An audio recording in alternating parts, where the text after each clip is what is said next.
In this tutorial we'll cover the back handspring, a skill that's essential to tumbling, and it can be one of the first big hurdles a gymnast encounters in the gym.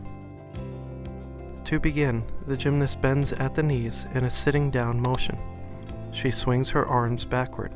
Though the gymnast is bent at the waist, her head is up. It is important for the gymnast to keep her knees over her feet. If the knees bend in front of her feet, it is likely the gymnast will undercut the back handspring. As the gymnast jumps up and back, she leads with her hands. She looks toward her hands as she travels backwards, which keeps her body going in the correct direction and sets her up to find her landing spot on the floor. In the takeoff, the gymnast pushes off the floor through her toes, keeping her legs tight and together. The gymnast enters a sort of flying bridge position. She is arched, but her legs and arms remain tight. The gymnast finds her hand landing point on the floor. When the gymnast's hands contact the floor, her torso is vertical, while her legs are lagging at horizontal. She is loading up her hips and legs with energy, using her body like a spring. The faster the gymnast can unload this energy, the easier it will be to complete the handspring, as well as to connect other skills.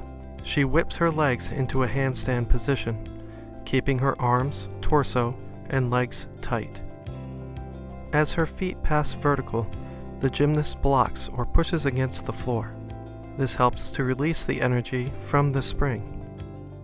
Blocking also helps to rotate the chest up as the handspring completes, which gets the gymnast in a better position to connect another skill. The gymnast now transitions to a slight pike position.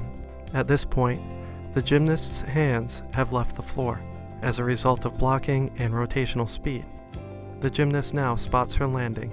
As her feet hit the floor, the gymnast pulls her head and chest up in preparation for a rebound or for another skill.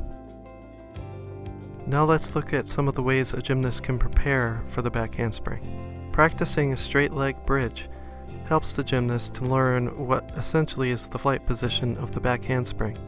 The more flexibility the gymnast has, the better the back handspring.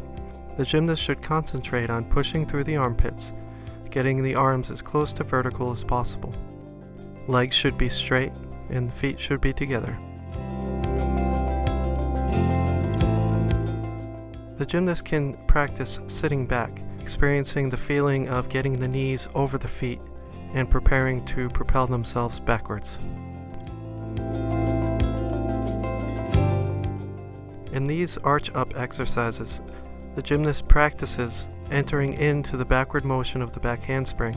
The gymnast also learns to keep her body tight, holding the arch.